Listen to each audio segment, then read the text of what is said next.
Hello friends, माझ्या सिनेसंवाद या YouTube चॅनेलमध्ये आपले स्वागत आहे. आपण या माध्यमातून इंग्रजी, हिंदी व मराठी चित्रपटांचे परीक्षण पाहत असतो. आपण ते जरूर ऐकावे आणि शेअर, लाईक आणि कमेंट जरूर करावे. आज आपण पाहणार आहोत इजाजत हा सिनेमा. हा चित्रपट म्हणजे चित्रमय कविता आहे. हृदयाला छेडणारी एक अशी तार आहे की जी सहजी हाती येत नाही. सुरुवातीलाच धुंद पाऊस, पानापानातून हळुवार ओघळणारे ते जलबिंदू, हिरवीगार कुंद, पण स्तब्ध सृष्टी, एक हिल स्टेशन धुक्यात हरवलेलं. धुक्याचा शुभ्र रंग खालच्या हिरव्यागार परिसरावर हळूहळू विसावतोय. डोंगर टेकड्यांमधून खळाळत वाहणारे झरे, ते गार ओलं रेल्वे स्टेशन, त्यातलं उबदार वाटणारं ते वेटिंग रूम. महेंद्र आणि सुधा एकेकाळी लग्न करून नांदणारं दाम्पत्य त्या रेल्वे स्टेशनच्या वेटिंग रूममध्ये अचानक अनेक वर्षांनी भेटतात.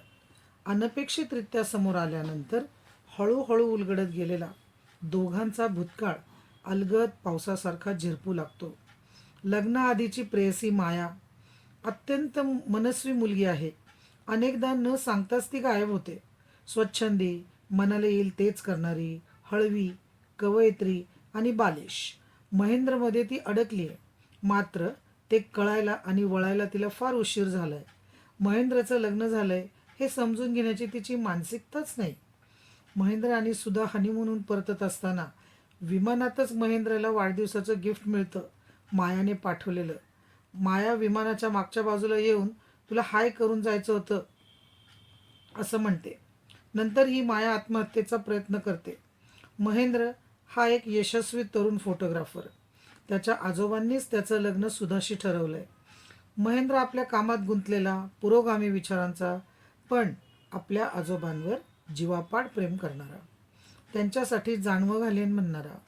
माया तर त्याला हवी आहेच, पण सुधालाही त्याला जाऊ द्यायचं नाहीये, अशा द्विधा मनस्थितीत अडकलेला तो आहे. मात्र तो जितका मायाच्या मनाचा विचार करतो तितका सुधाच्या मनाचा विचार करताना काही दिसत नाही. त्याच्यासाठी सुधा ही एक लाईट हाऊस आहे, मार्ग दाखवणारी. आजोबांपुढे काही चालत नसलं तरी तो सुधाला मात्र अंधारात ठेवत नाही. मायाविषयी आणि भूतकाळाविषयी सर्व काही प्रामाणिकपणे सांगतो. सुधा प्रचंड समजूतदार आहे, संयत आहे, पण समजूतदारपणा म्हणजे इतरांना जे हवं ते करू देणं आणि आपला हक्क मारू देणं हे तिला मान्य नाही. सुधाची स्वतःबद्दलची आणि परिस्थितीबद्दलची आकलन शक्ती खूपच उत्तम आहे. लग्नाआधी जेव्हा महेंद्र तिला मायाबद्दल सांगतो तेव्हा ती म्हणते की आयुष्याला लगाम घालण्यात काही अर्थ नाही. पण तेच महेंद्र जेव्हा मायाला आपल्याला घरी आणायचा असा आग्रह धरतो, जबरदस्ती करतो, तेव्हा ती ठामपणे मी मायाला भेटणार नाही हे ठणकावून सांगते. मी तुमच्या दोघांच्या मध्ये यायलाच नको होतं अशी चिठ्ठी लिहून निघून जाते. मी एक साधारण बाई आहे आणि पॉझिटिव्ह सुद्धा. हे मान्य करणारी सुधा इतक्या वर्षांनी भेटलेला महेंद्रला आधी टाळू पाहते. नंतर त्याच्याबद्दलचं ममत्व ती रोखू शकत नाही. त्याचे ओले केस पुसणं, बॅगेतले सामान आवरून ठेवणं, सगळंच काही मनोवेधक. यातील काही प्रसंग तर प्रत्यक्ष पडद्यावरच पाहायला हवेत. जसे की स्टेशनवर चिंब विजून चिडचिडीत करत उतरणारा महेंद्र वेटिंग रूममध्ये नेमका सुटकेसची किल्ली विसरतो.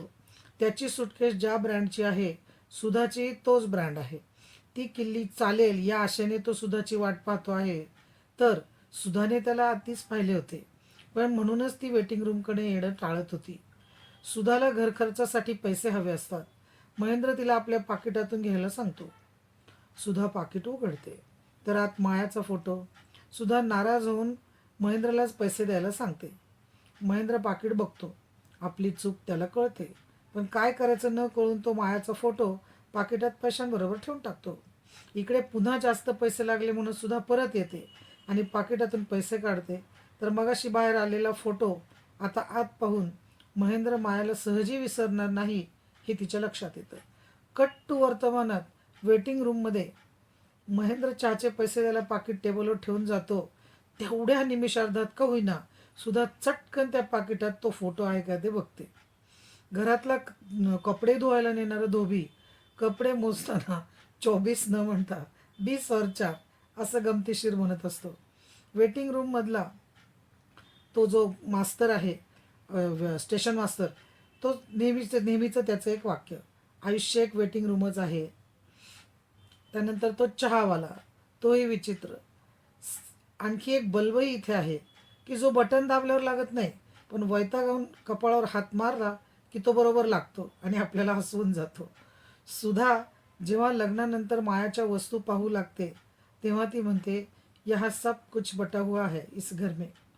मायाच्या वस्तू पॅक करून जेव्हा महेंद्र आणि सुधा तिला पाठवतात तेव्हा उलट टपाली ती एक कविता पाठवते.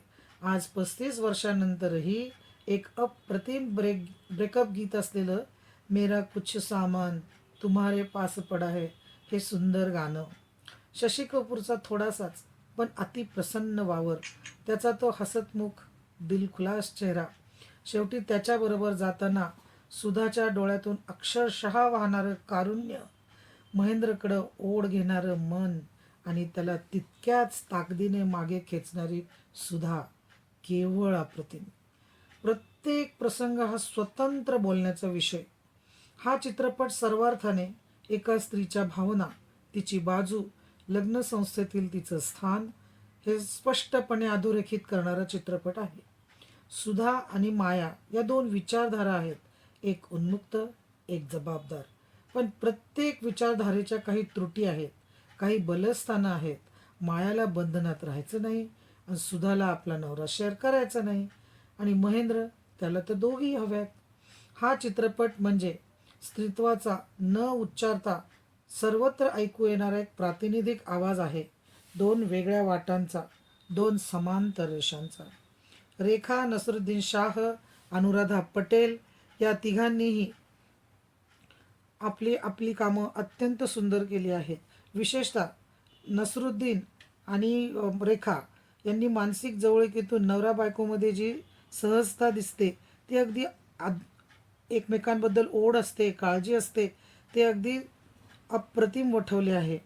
त्यानंतर पटकथा, संवाद, गीत सारंच काही अनुपम आहे. एक अत्यंत अविस्मरणीय आणि अभिजात कलाकृती. हा चित्रपट म्हणजे संवेदनशील स्त्री पुरुषांच्या मनामनात लावलेला मंद तेवणारा लांबण दिवा आहे. परिस्थिती जसा झोका देईल तसा मुकाट्याने झुलणारा. पिढ्यानपिढ्या ही अनामिक हुरहुर लावणारी प्रेमकथा लोक विसरणार नाहीत. अर्थात हा सब कुछ गुलजार सिनेमा आहे हे सुज्ञास सांगणे न लगे.